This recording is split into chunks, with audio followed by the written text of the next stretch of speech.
Everything shared here is for educational purposes and personal reflection only, not medical advice. Always work with your own healthcare provider for individual care.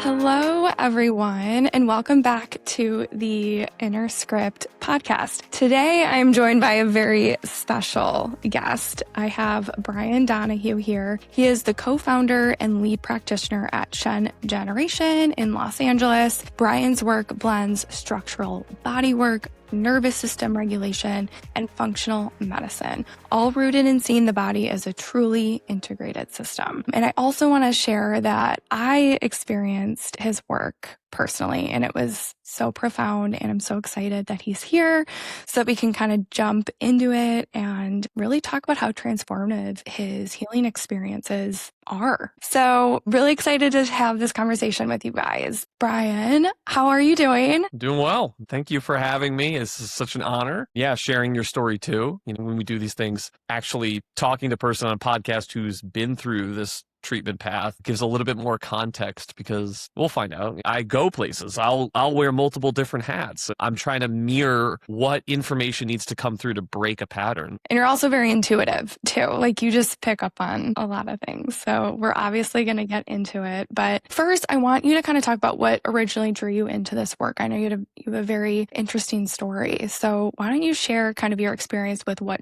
drew you into mind-body medicine and the physical body? I was drawn into helping people. I originally went to school to become a teacher, as a history teacher, and then switched into a physical therapy program thinking that that was going to be the path to connecting to people. But medicine, and just really even emergency medicine, or really just making a life-changing difference on somebody, was in high school. I was being a bit of a jerk, and at a practice indoor track, we ran around in my high school building for practice. And so at one of the stairs, I decided to grab the ledge above, halfway through the stairs, jump up, grab the ledge above, swung, landed 2 stories on the back of my head, fractured my skull, had to get emergency medical airlift. Yep, I was in a coma for 3 days. It was touch and go, but I made a massive recovery, and I don't remember 3 days of my life. But after hearing all the stories, the people that were there who helped orchestrate my rescue and saved my life, one was the athletic trainer who instinctively grabbed my head and just held my neck, and just holding and stabilizing right there. He wasn't part of the EMS team, the emergency medical team coming through. He was just there holding the head. He had one job. And hearing that, of all the different people that helped me,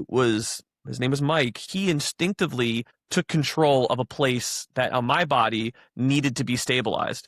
And it wasn't really as much about the head as it was just the instinct to stabilize. And that, in a chaotic situation, he did one thing that made all the difference. And so that sort of later on looked back and going, that simple thing, like, what was that? And so I was fascinated with medicine at that point, and I was fascinated with care and the human body. And then, I became a massage therapist. I went to school to become a strength coach. I combined this weird hybrid physical therapy. It just sort of spoke to me. And all the time, I didn't want to do the conventional road. I wanted to make it a hybrid thing. So I spent the first 8 years of my career just bouncing from different industries in the medical world, in the health and wellness world, just learning about this, licensing in that. And all this time, it took me years later to look back and think about, like, in a chaotic world that we live in, the simplest thing could be the most profound difference. And so I've always taken that lesson with me to remember that, don't sweat the technique, really just be there in the moment. And that's what this is about. And so I've learned to take all these different modalities, translate it and distill it down to help people be in the moment while they get that medical care. I mean, I love that. It really can be that simple. And I do tell my patients that. But simple doesn't always mean easy. But basically, you talk about the head, the skull, and the spine. You experience that. I experienced that, especially with my jaw and where we tend to hold a lot of trauma, tension, emotions. So when you are feeling the head and the skull, what exactly are you feeling in that moment with people? So there's on a few different levels, and this is, like the basis of osteopathy. Osteopaths will know this work. Certain chiropractors might feel into this. But that sensitivity of, this is the central computer. in terms of the brain, all the cranial nerves that are leaving the spinal cord. And regardless of the other areas you want to access in the body, it still relies on the central computer. And so when you're supporting the skull, for example, and the fascia around the skull and all that little tissue that supports the fluid and the skull and the brain floating, I'm feeling for movement, but in this electrical tissue, I'm getting these signals. So as much as we're feeling movement, I'm also identifying flow and energy and where there's a connection. It begins, especially you walk in, you're not really sure what we do, and you get on the table, and one of the first places I'll hold is just cradling the head and just getting a sense of who this person is. You can get all the information on a physical level through just that palpation touch. You can see how they hold their tension. You can see the levels of, are they dissociating out of their body or not? What factors are keeping them from feeling flow in the moment? You could just feel that from a few minutes of just cradling the base of their skull and watching that flow happen. So that's the entry point of when we're doing our hands-on work, because that's how we can break out into other areas and prompt, hey, I'm feeling this, what's going on here? And then we go down that story of what's going on in your body, or break out the rest of it. So I guess, what type of people do you typically draw into your practice? I mean, where do people, they get on the table, you hold their head, I guess. What are you sensing in that environment? And then what are you doing next? So the people that are coming into us, primarily women, you're dealing about 85, 90% women, just because we don't fall under that conventional model of medicine. So, most people aren't looking, most men aren't going to just like, oh, that's the thing right off the bat. That level of understanding comes from somebody who's more comfortable in that dynamic of, okay, things aren't so linear and straightforward. But then your follow-up to that is like, where are we going? That is your body dictating. Like, it comes down to that simplicity. And so you're going in from that simplicity to complex and back and forth. You get the answer right away. And now, how do you convey it to somebody so that their body understands, so you can make a meaningful change? So we interrupt, okay, I feel this. This is our objective. How we get there is going to be unique, but usually somebody will come in, they'll tell you exactly what's going on. Even if they don't understand their symptoms, they'll tell you if you can listen. And so my aim is to use that technique to begin the listening process, because the way I pick up on information, and we'll obviously get more into this, but even with you, like that intuitive side, if I just start blurting things out, it can get lost to the wind, right? And so we need to have some sort of structure. And so the cranial bones, the multiple different, cranial bones, the movement here, we can start making neurological changes where some people might feel Zen state within minutes, and they'll begin, their nervous system calms down. They're able to receive information. Maybe let's just kind of use me as an example of when I came to see you. I was feeling very burnt out, fatigued. I was having terrible skin flares, acne, all over on the right side of my jaw. A lot of muscle tension on the right side of my body too, which is interesting because it's the masculine side. So we can even, dive into that. But my biggest issue was just feeling so inflamed, puffy, and retaining a lot of water. So I guess let's kind of use me as an example. I come in, we chatted for I think maybe 30 minutes or an hour, something like that. I leave 2 hours for the session, usually. You came in and, you have our in-depth intake. So I know a little bit about you, but we have a good dialogue because it disarms certain narratives you have around your body, diagnoses things that you think about your body, and then gets you thinking differently about it. And then you start revealing more information. It gives me context. And we start making those aha moments happen fast. And a few of those moments where we were having you think about and connecting stuff that you already knew, you had context to, but now we're putting it together so you can see it in a different light. And then getting into a state where their body's calm and we could start making adjustments happen easier and they can integrate those changes. So then we could start to go out okay, I see this posturally. I see you have this complaint. We'll follow this through, but we got to calm them down first. And for your situation too, was you were getting familiar with that touch, and that touch was helping you drop in, opening up, okay, that this is safe, because the safety signal is key. Intellectually, there is an understanding, okay, I'm here, I understand this person, I feel safe, but your nervous system holds a different story that you might not consciously be connecting to. And that can come from those traumas, the programs, the safety mechanisms that were in place when something at childhood wasn't met or some incident occurred, right? And so we have to navigate that too, because you might not understand that that's what you're holding, and it prevents us from getting to the next place. And so that's where we have to work with. It's not a challenge. It's just that's where we pick up.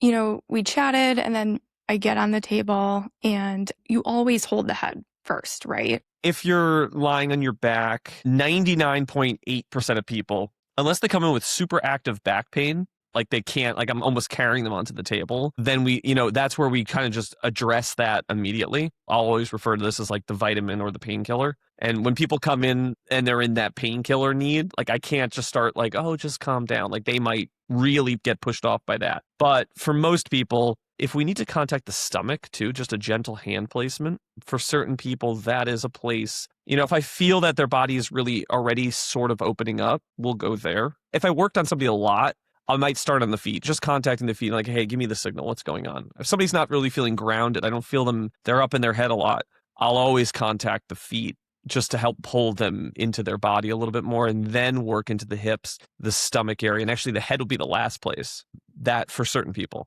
But generally speaking, it's never a wrong choice to start at the head. From what I remember, it was all very intense, but I get on the table and you're touching my head and you start kind of working on my jaw and you're putting your fingers into like 4 points of my jaw. And I think you were saying you were like barely even touching it, but it felt like really intense pain, like a fire poker inside my jaw. And you were explaining to me that's where a lot of us store a lot of those emotions and trauma. So like, what are you feeling on your end in that moment? Well, you think about first off, your session too is I actually chose to do the jaw very early on. And that's one threshold place that we get to for most people within 1 or 2 sessions. We have to get in that area. And why we work the jaw is because it's one of those joints, the only joint in your skull you can consciously move. The subconscious tension, you grind your teeth at night or you're in stress, you don't even realize you're clenching. It's because the brain is using that, your mandible, your jaw, as also a protection. And so, it's connecting to all these different cranial nerves that signal safety. But when you clench, that joint is right actually deep parallel to the brainstem. And so releasing that tissue can actually have us release deeper structures of these deeper cranial bones that can have this this autonomic nervous system response right away.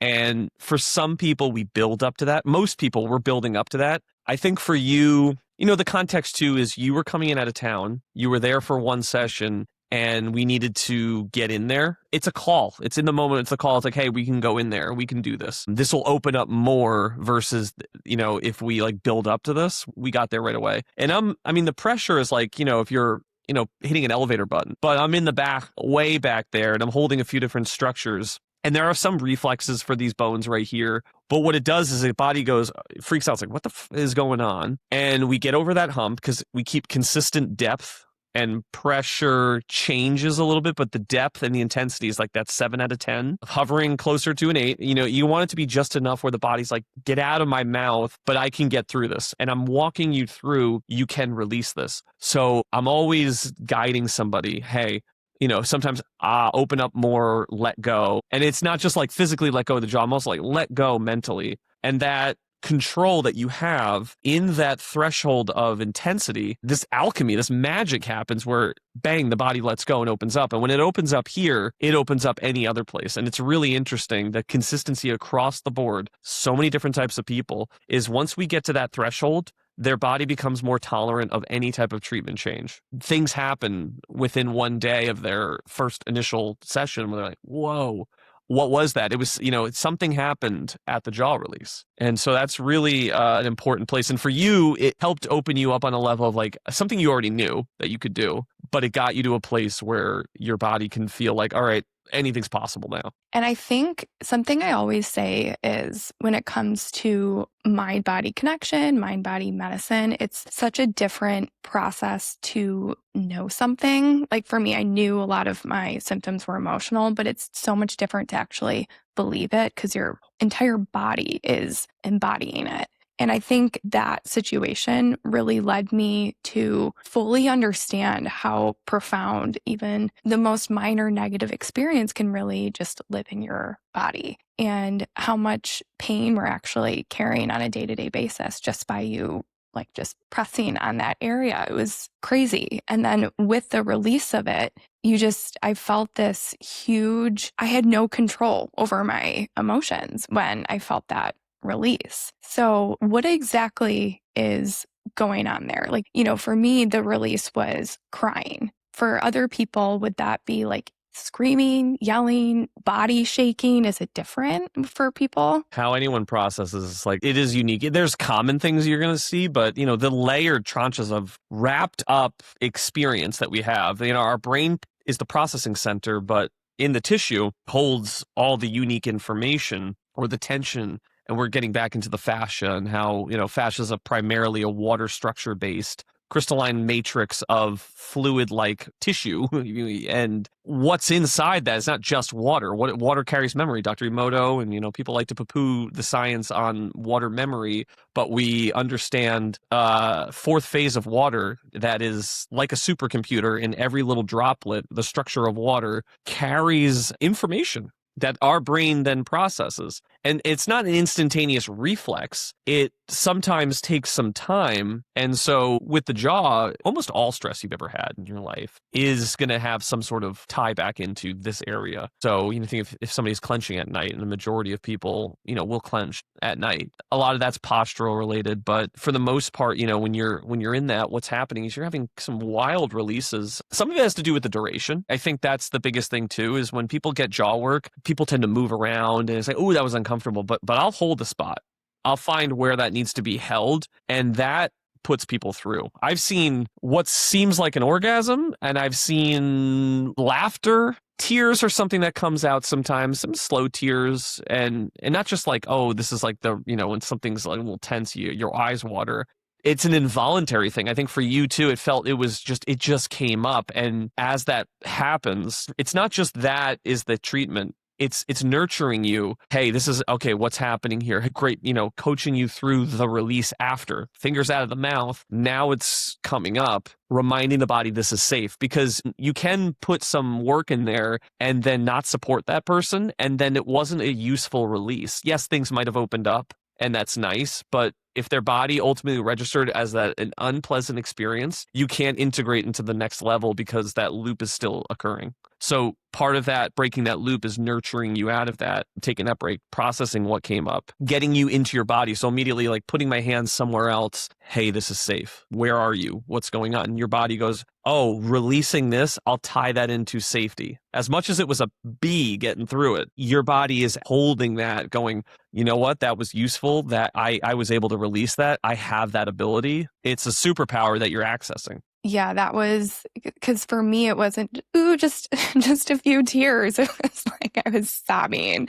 And I'm not somebody that really likes to cry in front of other people. So it was also kind of reframing that belief, like it's okay to cry, especially in front of people. And I don't know, just that in conjunction with everything else that happened was really transformative. And it was kind of this, okay, like we feel this need to cry at times, but we fight back the tears and swallow it. And it's really, we have to release that so that the body doesn't store it. I mean, that takes courage, but reframing that, like you said, reframing that is, we're a human species built on connection and community. And so sharing emotions in a safe place, if you don't feel it's safe to cry, your body will then suppress the thing that needs to come out, and it'll make accommodations to get past. That's what our body does better than anything. It adjusts, it makes sacrifices, it accommodates, it'll create whatever it needs to create to get through something, even if it's not efficient later on, that'll cause more issues. In the moment, it'll do what it needs to do. So if you're constantly in the moment,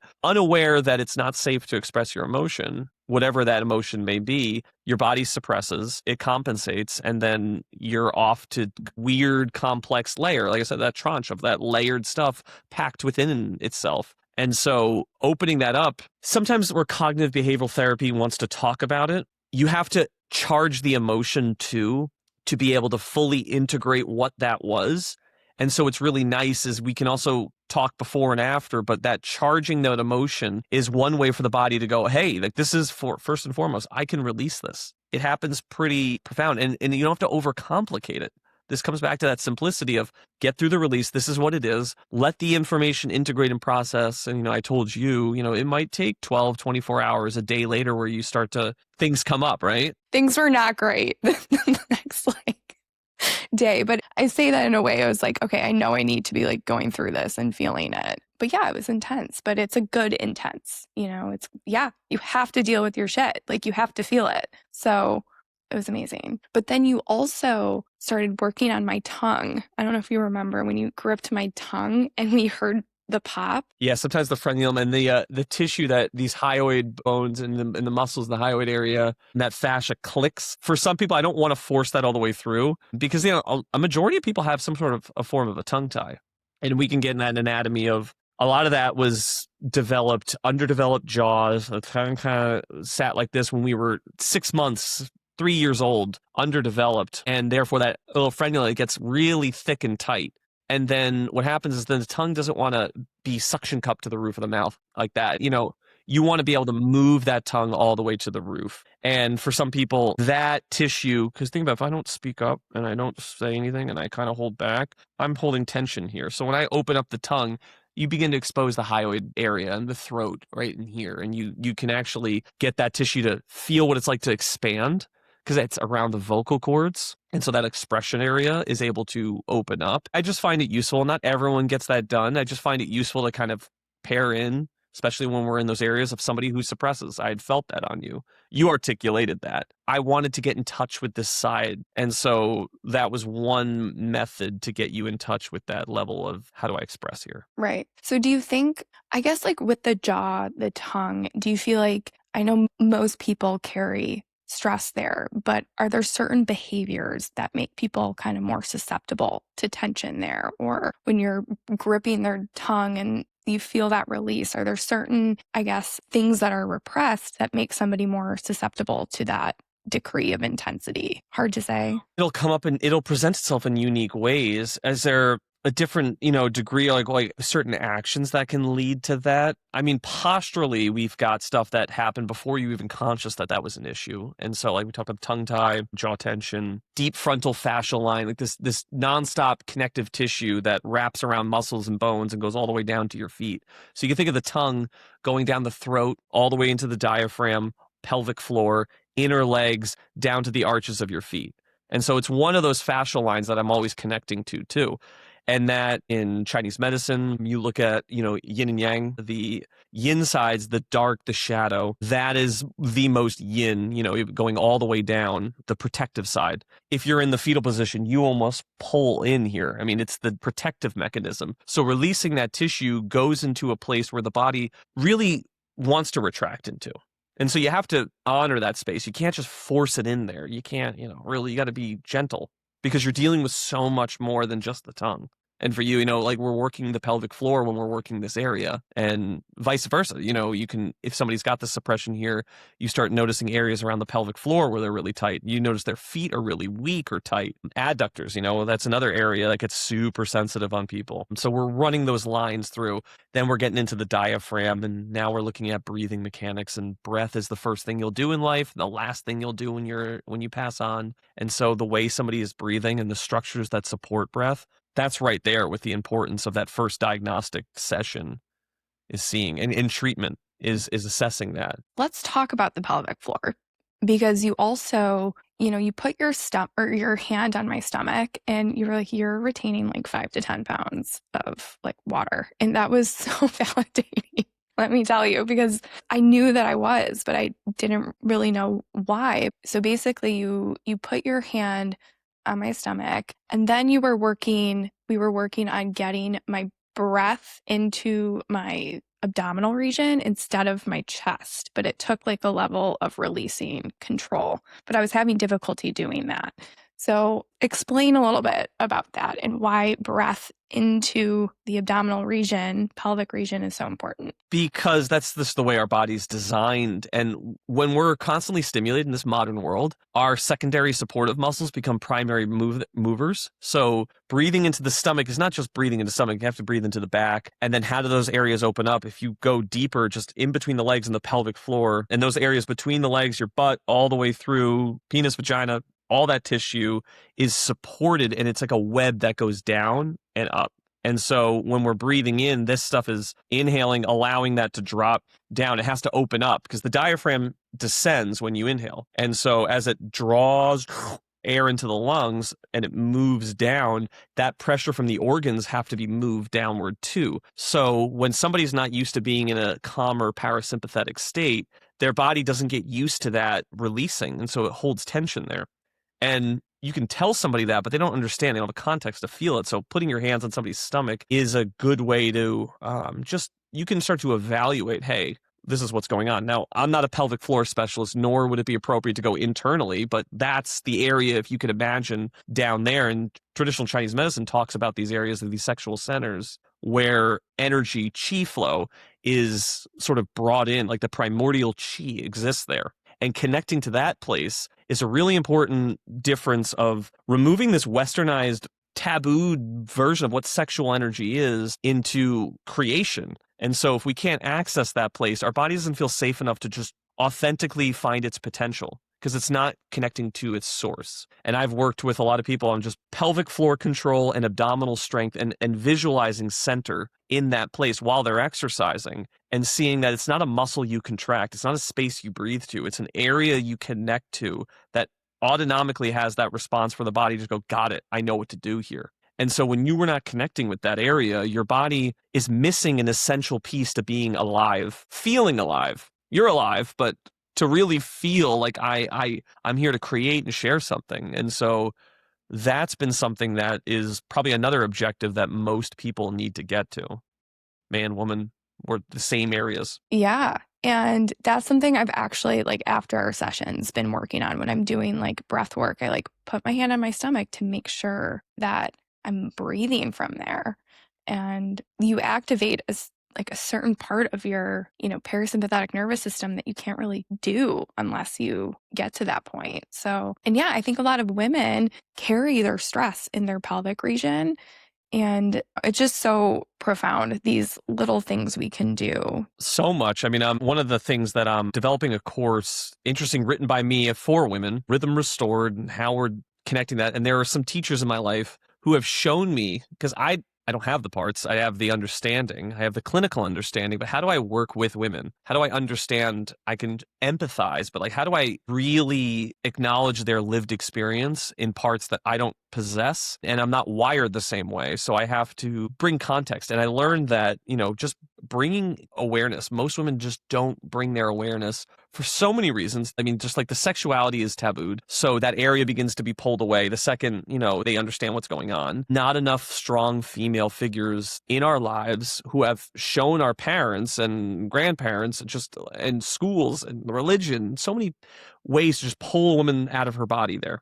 And so by nature, you're going to be in a defensive posture. You're going to be in this state. And so you have to restore that, number one, in order to find that parasympathetic state. And this is where, we work with women who have sexual trauma, men who have sexual trauma. It's almost the same thing each time, is that their nervous system keeps pulling back and they just default into the head. Just a lot of different reasons, different blocks of certain chakra areas that just keep people defaulted up here, alert.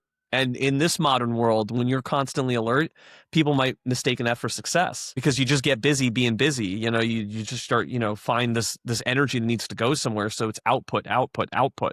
And a lot of the reasons we're helping people get into their body is to say your value is not measured in your output. And so what parts of those structures have to be restored for people to even embody what that really means, not intellectually, not like this talk therapy level, but actually feel it. And so for you, that was really important, that your value was not tied up in your output, and that, your career, how you had been pushing, was a major point of, oh, whoa, there's a world that I understand, but I wasn't feeling. And so guiding you to that place, send you out. Now you're, I love to say, I'd like, the world is your oyster. Now go be it. Yeah. And I think, especially for women, like, we weren't really taught to live in this, receiving, flowing state, which is our femininity. And I'm not talking genders, it's energetics at the end of the day. Yes, because there's men, any gender, you have this default. I mean, a lot of people default into the masculine. Man, woman, doesn't matter where you identify, you default in the masculine of do, go out, figure out, define Defining is like the thing, live a life of defined understanding. This is an objective. Those are all masculine energies that without the context of the feminine, we don't have the ability to really understand like what is our real purpose. And if you're stuck only in the feminine, it's almost like you can't move forward. And so we have to get these energies to dance. Yeah. I mean, for me, like my masculine side was just like overdoing it. So that whole process of doing this body realignment and understanding masculine, feminine energy, it really created a shift in me. It was like, okay, like my value isn't about my production. It's really how I'm feeling about myself. The greatest deception society has put upon people is allowing that to pervade anyone's brain. It's embedded. I mean, it has to be conscious on the highest levels. And this is not a tinfoil hat thing, but it's embedded in school. It's embedded in culture and religion, is that if you feel at this deficit, you come into this world with, I am not enough because I don't know who I am, then you are deceived into, well, in order to get over this, here's the illusion. Go out and perform, go out and do. If those things actually matter, because you can't take them with you, but they're tied to, like our neurotransmitters are the dopamine, the serotonin, the production side. So that's why it's intoxicating to be in that state. But the emptiness is left, like true joy is not met because you're still holding on to a program. I write about this. It's like one of the biggest things I've seen. It's just like, it's the great deception. Is to believe that you are not enough and you will never be enough unless you do. And society rewards those people. We fantasize about that and we celebritize this. So yeah, there's a usefulness there, but truly finding yourself is knowing yourself, and you can't know yourself if you're trying to prove who you are. Who do you have to prove to? That's the deception. And that's one place that we really walk people through. And part of our emotional decoding work is to get to those layers right away and see where that's showing up. Because we can't work our way through to the higher levels if we're fighting that. Because that comes down to a lack of safety. If you don't know who you are, you feel you need to prove yourself, there's a foundational safety that's not being met. Your body's going to hold a level of alertness, which it's not going to be able to receive. And that was for you, what you needed to feel is what receiving is. And that's releasing control. And that's, in order to release control, we must have the courage to accept and have the willingness and trust to allow love in, which is the acceptance of everything. That brings us to that place. It's not required for you to do.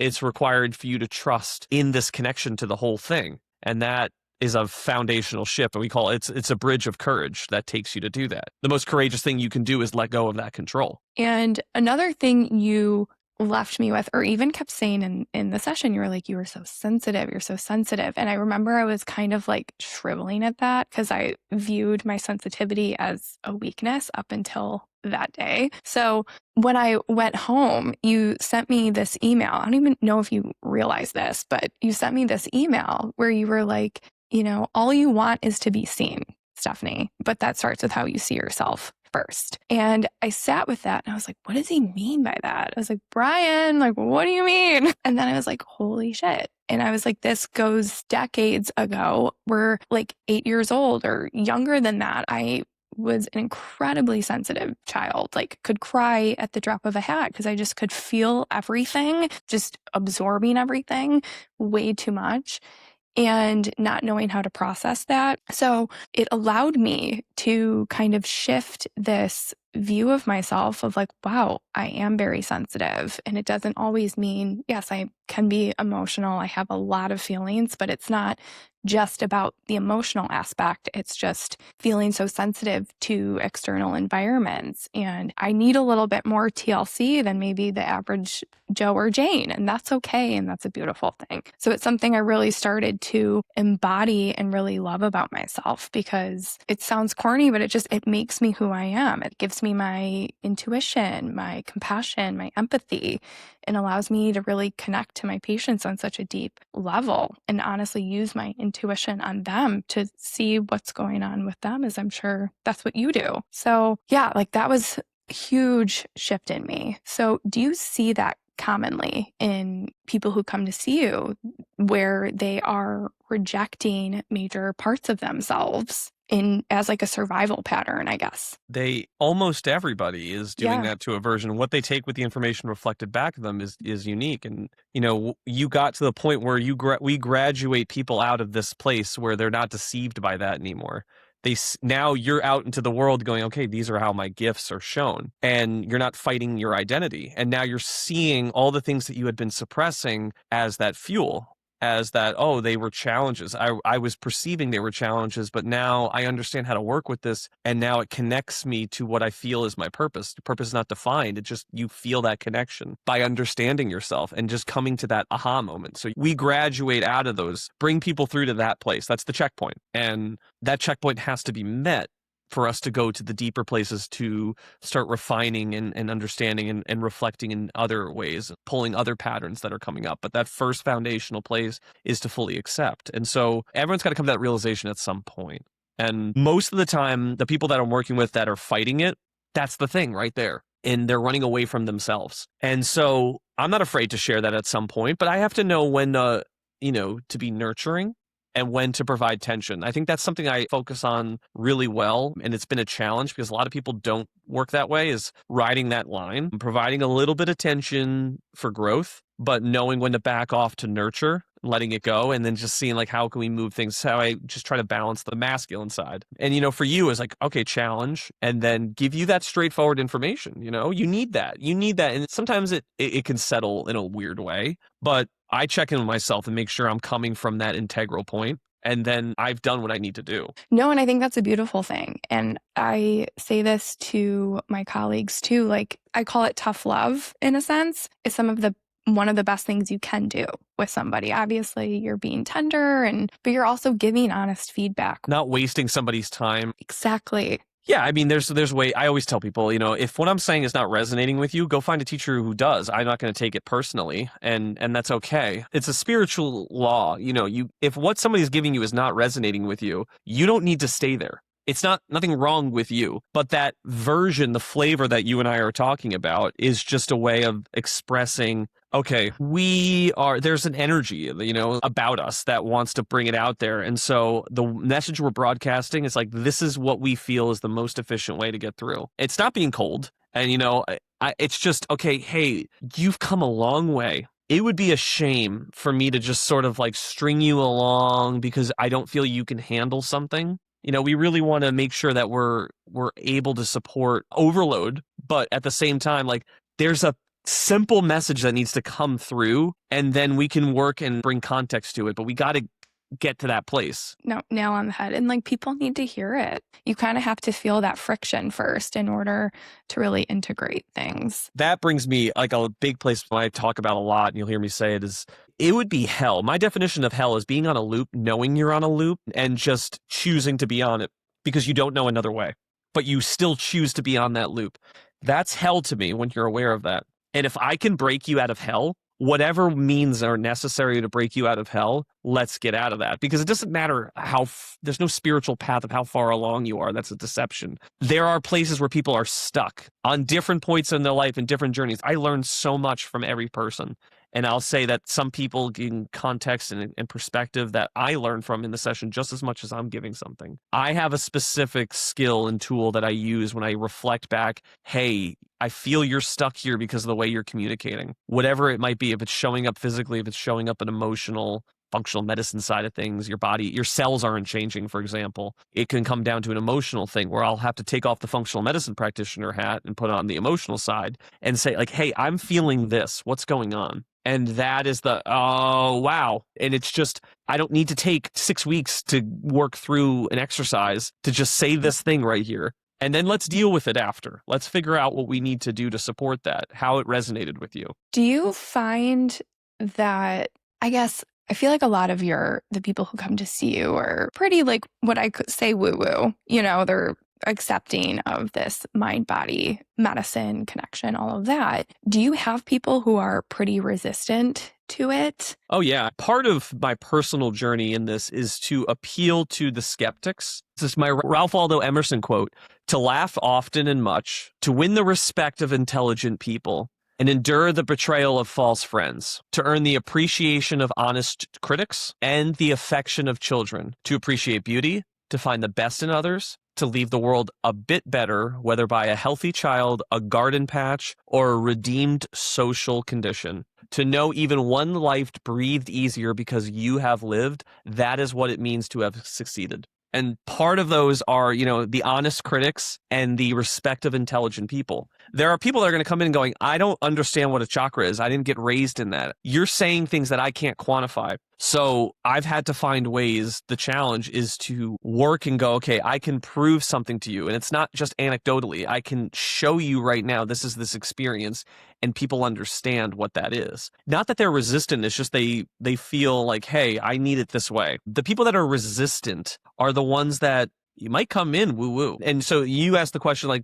that's why I say, like, when people are spiritually inclined, they define themselves as woo-woo. Sometimes they are the most resistant people I work with because they can't face truth. That doesn't mean that they're not open in like concepts or they, in new age thinking. They can outsource their understanding to other things and they're not ready to get reflected back going, oh, shoot, that's me. I'm projecting. And so I'm always observant of that versus somebody who doesn't use the language we're talking about. They don't understand that. They might have a profound release and they go, I don't know what you're talking about. I just feel better. And I'm willing to trust this. I have resistance where people come in and going, well, now you're a functional medicine practitioner. What are your credentials here? How do we work with that there? You don't have MD next to your name. I'm not working in disease. I'm working in the body preventing disease. And so that's a far different world. I understand disease. I understand the disease manifests, but I'm not going to diagnose you. Nor do I want to even if, my profession allows that, I don't want a diagnosis because that assigns somebody a belief about themselves and it holds them there. But I can identify a condition and support people through different practices to help them understand and open up and make their body change. So the levels of resistance come from, there's the science world, and then there's the just, I can't face myself world. Those are the two biggest places I see the resistance coming from. Yeah, no, and that makes a lot of sense. Because to me, I guess I always like, oh, like, maybe they're just not woo-woo, so we won't share the same approaches or whatever. So that is pretty profound that they're just not accepting to some of these things. And, and sometimes I've seen people come back after a year and I'm like, I thought I would never see this person again. And I realize I just have to kind of like let that go. And it's like, oh, okay, that's what it is, and that helped them get through what they needed to get through. Why do you think people have become so disconnected with their bodies? Because that's something I see every day and it still strikes me for how disconnected as a society. Okay, the phones. Well, it's just the information, the world being put through and the stimulation that our body, dopamine pathways, neurotransmitter pathways, like we're programmed to be stimulated. Our bodies are adapting. Like I said, it will compensate. It's one thing our human body does, but it's unsustainable for like our DNA has not caught up to where our technological understanding is. And this is a major issue for people. And as a father myself, I have twin 10-year-olds. I see their proclivity to the technology and ourselves. I see adults. I mean, it's the same thing. It doesn't matter how old you are now. Our brains fixate, and so those dopamine pathways are hijacked. We can talk about toxins, but affecting the nervous system, but it comes down to like how well we can self-regulate. And so there's all these environmental things, where you are. We can pick up and fly and go live in another city, country like that. And so that's really unique to our microbiome, being in a different part of the world. That's very unique to our dopamine systems. Like before, if you wanted to travel, like for millions of years, our biology, it would take so much undertaking and the time to get to a place. If you survived, you had to find safety in where you were. And so because people feel insecurity, they have all this, I don't have this thing. I see social media. I don't have this thing. I want to go chase it. I want to go there. Their bodies don't have the environmental safety. That's the foundational of it. You got to feel safe in your environment. You can't outsource your experience by like, oh, I'll be happier in this city, in this country. You need to feel safe in your environment, number one, because that's what your body connects to. And so that's an important place. Why we might be overstimulated is because we're taking in so much and we can't handle it, the context. And so, but it's there, you can't fight it. It's just, I think if you see more people are returning to an analog world, they crave that.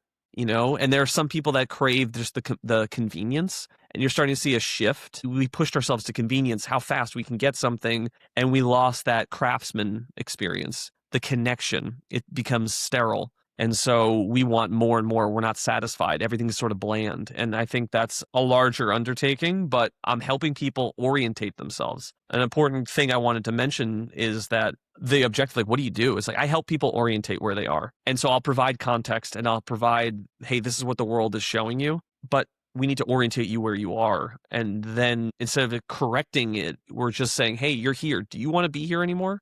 This is how we can move through in a graceful way. I guess, because you do both this body alignment and, functional medicine testing. I think we did an HTMA. Yeah, we did an HTMA hair analysis, which just told me everything I already knew, but it was the helpful. Interpretation of that test. I have yet to find many people that know how to read that. And that's not tooting my own horn. It's because people hold on to like levels of minerals in a clinical way versus how it was originally developed. The hair test is just looking at all these minerals and how they balance each other. And based on the stress of the environment that you're in, the type of person you are, certain minerals will be utilized, some will be underutilized. You might get them in your diet, but you're not utilizing them the right way. And it just shows us a different context of what type of stress you're under.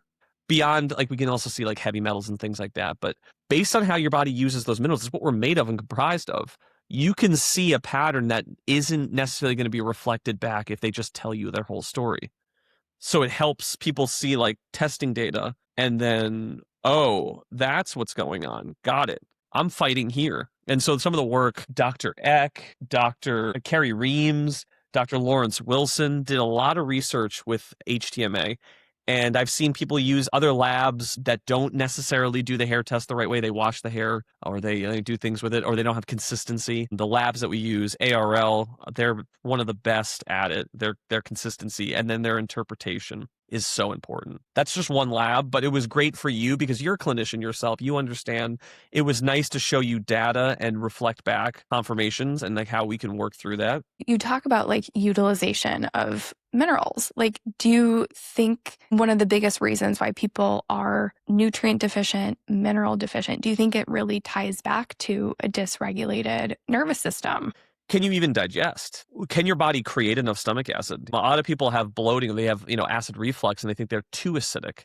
Your body, your pyloric sphincter, the different little valves in the gut don't shut unless there's enough acid. So when they stay open, what little acid is there starts bubbling up, moves through, doesn't break down protein. You don't release bile if there's not enough acid. So now you're not emulsifying the nutrients and absorbing the nutrients, breaking down the fats. The fats are what our cells are made of. So a lot of people don't understand that they might eat the healthiest diet, but their body doesn't feel safety. And so they can't even absorb the nutrients at an efficient place. So some things like I'm always telling people, some of the great ways is like calm down, Epsom salt baths, foot soaks. If you can't regulate and you're constantly bloated, but you do all these diet changes and they're not working for you, just try walking before a meal.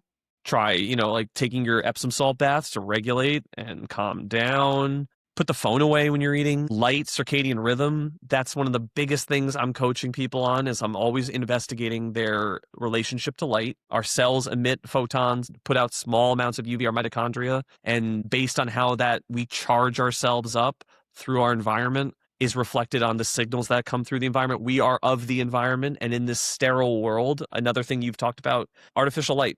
Like when you talk about like why are people overstimulated, artificial light, and then the circadian rhythm is imbalance. So, that is another thing. And so that entrains our nervous system. If you're waking up with artificial light, going to bed with artificial light, your body thinks that it's confused about where it is in time and space. And so how could it break down nutrients if it doesn't know that it's what time it is? Because it's not going to say, hey, this is the time to digest. Everything is sequential in timing. Our body isn't trained in our pituitary gland. It has a timing mechanism that tells all the cells what's going on, where it is. We fuck with that so much because of artificial light. It's one of the most important things. And so like that's another area that we're helping people change their lives. And some of the places I'm interested in is also creating spaces for people to understand like how they can incorporate these changes in their lives, where they can go, what they can do in their own homes. Yeah, that's crucial. And I mean, all of that, so many people work from home too, where some of my patients,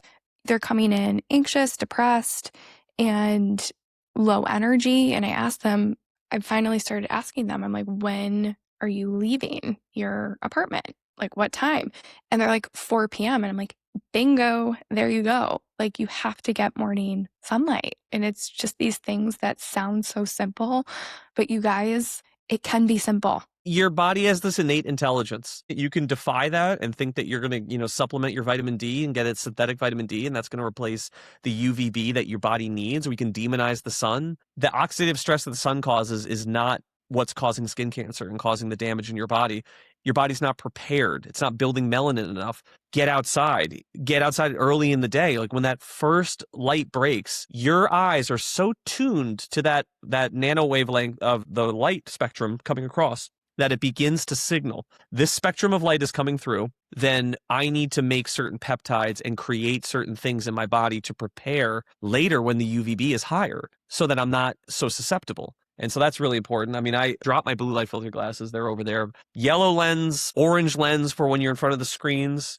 Get outside as much as you can. Like if you're working from home, I'm switching all my lights out of the house. I mean, the best I can.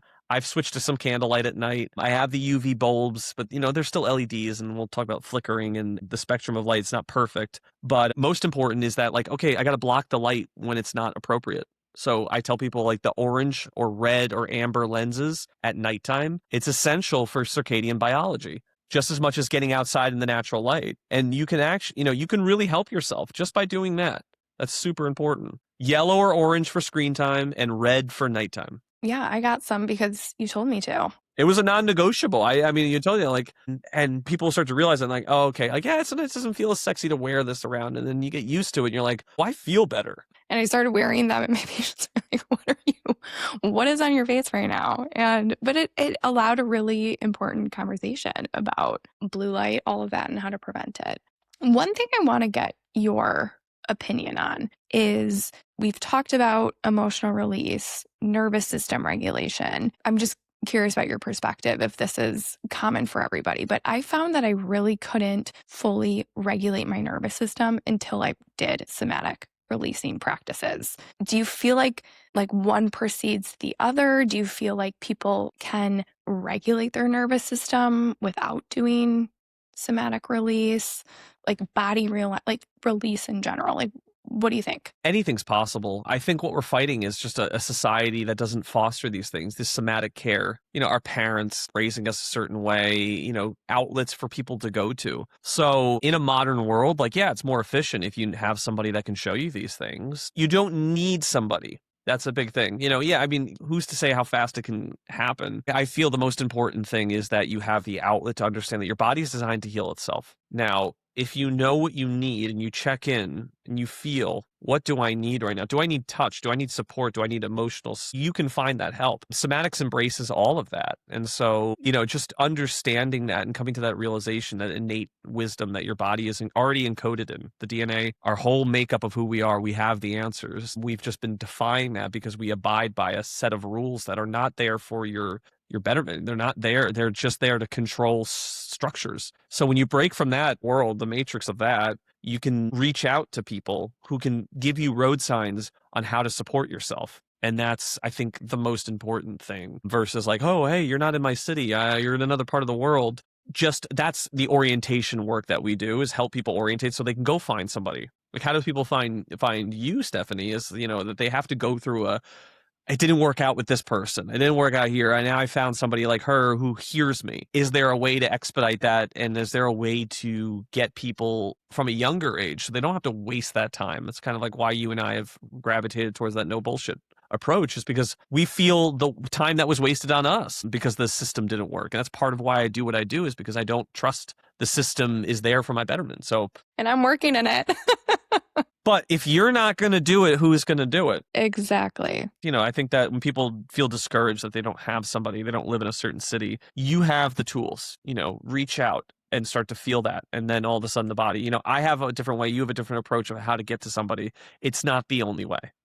Back to, I know, say somebody's kind of very early on in this, what would be a few pieces of advice in order to kind of get started on nervous system regulation or somatic healing? I know we kind of talked about this a little bit, but what are some simple ways people can really start their journey without feeling overwhelmed? Taking inventory on stimulation. What's stimulating? What serves me? What's not? What doesn't serve me? If you can get real with yourself, just take some inventory. You don't have to change anything. Just note, is this stimulating? Is this not or invigorating is probably the better word. And does this invigoration serve me or does it not serve me? Just take notice of that. Identify your surroundings. Because if you don't know what it is you want to change, or you don't know, is that thing for me or not, you're going to waste time, money, or resources on things that might not resonate with you to get you over the hump, and you're still in that loop. So when you can start to put together elements that don't serve you,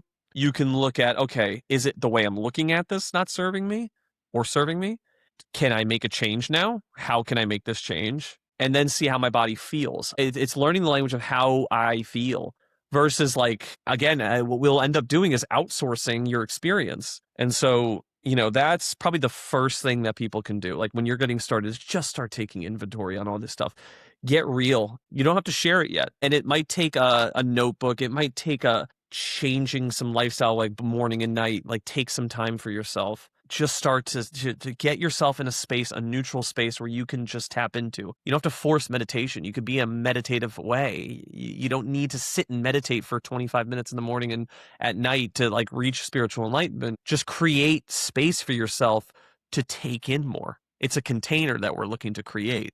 So what are some things you do for yourself? And I know just everybody's different, so we all have to know how we're wired, but I'm just curious. So that's probably, it's all relation to where I've been in my life. I currently live in a condo now because we're building a space and we were moving, and it's been taking a lot longer here in Pasadena and Altadena and the fires. And so we've been held up a little bit, but now I'm not on a ground floor. I have to go outside to a busier street to feel what I need to do to just regulate, like the anode and the cathode. I am gaining free electrons from being on the ground, on the grass. I'm not there. I'm not sleeping there. So some things that I do is I make sure simple things like my lights are taken care of. I'm wearing my blue light filter glasses. When I wake up in the dark, sometimes it has to be an alarm, or I'll leave the window open and the light starts to come through. Get outside as fast as I can. Spend, that 20, 30, 40 minutes outside, and you don't have to look at the sun. It's not the sunlight, it's the sky that off the atmosphere, even on a cloudy day. Even if you're in a cold place, get outside.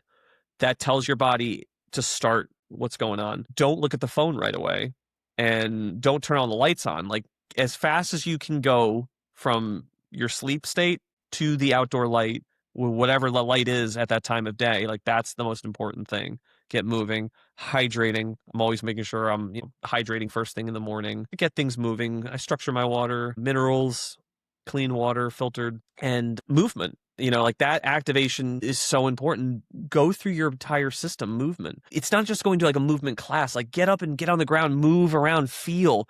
Because intuitive movement, yes, and play around. I have this little pull-up bar thing that goes in there, I can hang from, and I can twist and move. I get on the floor and just open up, versus having somebody tell you how to move your body. I get in the car and I drive immediately to go to a place to go move.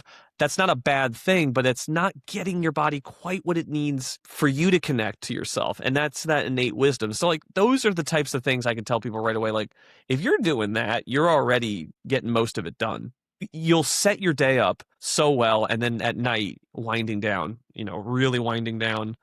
Those things are really important. Eating an earlier dinner, getting that gap before you fall asleep for the hormone production, filtering the light so my body winds down, some movement again. That is you do that bookends, day and night. You're going to go throughout the day. You're going to find yourself, oh, that activity is not serving me very well. I'm stuck. What do I need to do? I work at a desk. I sit. Should I stand?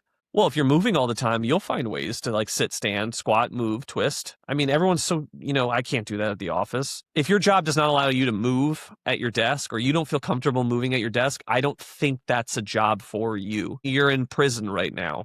And so, now I'm not telling a lawyer to start stretching during open arguments, but realistically, that's not your whole job. So find ways to be clever and move. Also, people won't care. If anything, they'll be curious about what you're doing and probably start doing it too. That's contagious. Yeah, set the example. But that's a fear. Again, if I don't know who I am and I'm not confident in myself, then why would I do these things? So it does stem to knowing yourself. and then honoring that. And that's not selfish. That's another deception, is that, you have to serve other people. So I have to serve other people's ideas of how I should act. And therefore I don't take care of myself. Okay, one more question before we close. What is one belief about healing you wish people would just completely let go of? I'm inherently broken, and I've got this disease. I was born with this. That pulls us from that gratitude, keeps us in fear, I'm inherently broken. And that shift out of that is probably one belief. Do you think people really hang on to their symptoms as a part of their identity? Like, do you think there is just fear of letting that go? And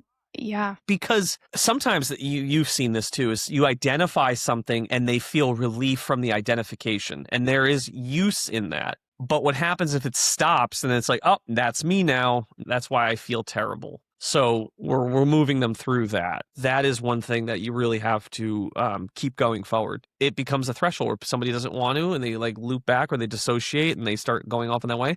Don't chase somebody. If you're a care provider and you don't want to stay there and wait around for people to do that, like put somebody where you are. That's a spiritual law. Like take somebody else who has the patience to work with somebody to go do that. And then you can keep moving on and knowing that you didn't leave a gap. That's, in order to create something. So, you're not responsible for other people's healing, and they might put it on you. So, those identities, as useful as they are, we're not inherently stuck in that. And that's why eating disorders is a great example. I don't like to use the word alcoholics, drug addicts. I don't like using the word because it outsources the reason that they were there in the first place. And so it becomes a destructive word versus a constructive mechanism. And so I'm always identifying, am I speaking in a constructive way or a destructive way? And if I'm speaking in a destructive way, I'm not getting across the message. Even if it's truth, it's not building to what the world I want to see. 1,000%. And I also think with whatever chronic symptom you're dealing with that just won't go away, I think it always reflects something that you just can't meet. You're not ready to meet in yourself. It's very Joe Dispenza-esque, that's like you go to any of those talks and those seminars, that's what it's all about. The story and the innate encoding information of your cells carry each redundant story, and you have to activate the change on that paradigm to make that quantum leap out of that loop that your body is just, inherently broken. And that's, like when people are doing miraculous work, it's a shift. It happens instantaneous. And you have to, that story that you repeat out there, you will filter and fall into that. You will attract that energy. And so it's challenging for people. They get exhausted. This is why we need to be in community. It's the most important thing, is that you isolate yourself. You're around friends, people, family, colleagues that don't support, and it feels exhausting. And so when you're in a community, that's why, I love, in those larger seminars, all that transformation happens. Those energies are being amplified and you feel heard, you feel seen, and some really cool stuff can happen. When you're on your own and isolated, it becomes challenging and exhausting. So I think that's, defies who we are. And yeah, you need community to rebuild, to heal, to mirrors, to reflect on everything. So I love how you said that. And one thing I will say, like I dealt with digestion issues from my entire life, pretty much. And once I went to you and really started practicing somatic healing and nervous system regulation, like I used to feel some type of digestive issue 100% of the time. And now it's like maybe 30% of the time. And I owe it all to getting honest with myself, dealing with my shit, and clearing what isn't serving me. So I cannot emphasize that enough. And I did everything you could think of when it came to my digestion. But what it took was owning my shit. Okay, so just to close on this, you had mentioned earlier about this women's health course, Rhythm Restored. It's coming in February, right? I think this podcast episode won't release until March, but can people still join after February? Yeah, that's going to be an ongoing downloaded course, and it's going to build towards more things, more community-based aspects. I'm just putting out these offerings where, like, how do I start helping people orientate their own bodies if they can't come see me? And so giving them a different ticket to experiencing what we're putting out there. There's going to be other courses I'm going to be putting out. This is one of the first ones I'm putting out this way. And so, yeah, it's just more of like, I feel the, paying it forward in terms of like, how is me, Brian Donahoe, sharing a women's fertility and hormone course. Yes, it's what we work with a lot, but like interesting perspectives, my insights, what's gone on, what I've seen out there. And I think it's a little different than what other courses that are out there from, other avenues. And so it's a unique perspective, and it's just kind of a reflection of what we do at Shen Generation, put into a course, all this information. All right, you guys, you heard it. Sign up. If this resonates even like a little bit, I mean, I can't even emphasize that enough. So you're hearing this because you're meant to. So I'm just going to say that. So obviously the course, where else can people find you if they do want to come in for an appointment? Instagram is always a great avenue medium that we picked, reminding me to, keep going to TikTok. It's just different demographics. Instagram is a great method. Our website, you're going to find us shengeneration.com. That's where you can get a lot more detailed information about what sessions look like and things like that. We do our residencies and our pop-ups. Always looking, going back to New York, because it's another big place where people can see us. We get back to the East Coast, Miami, San Francisco. We'll be moving around. We have been, looking to go to different places, different parts of the world too. Mexico City, go out to Europe too. I mean, there's a lot of people fly to us here in Los Angeles. It's time I go around and, come to you. And so that's 2026 is about kind of spreading it a little bit more. Well, thank you so much for coming on. I could talk to you for hours and hours, so we might need to do a part 2 at some point if the crowd wants it, which I'm sure they will. But again, thank you so much for coming on. And my listeners, if you have any questions, please feel free to reach out to me on the Inner Script Pod on Instagram. Or if you have any questions directly for Brian, follow him. He has so much good information. And yeah, I will see you guys next week. If you want to connect with like-minded women and dive deeper into these conversations, join my Patreon community. There's a free option, and it's where we can talk about each episode together. The link is in the show notes, and I can't wait to see you there.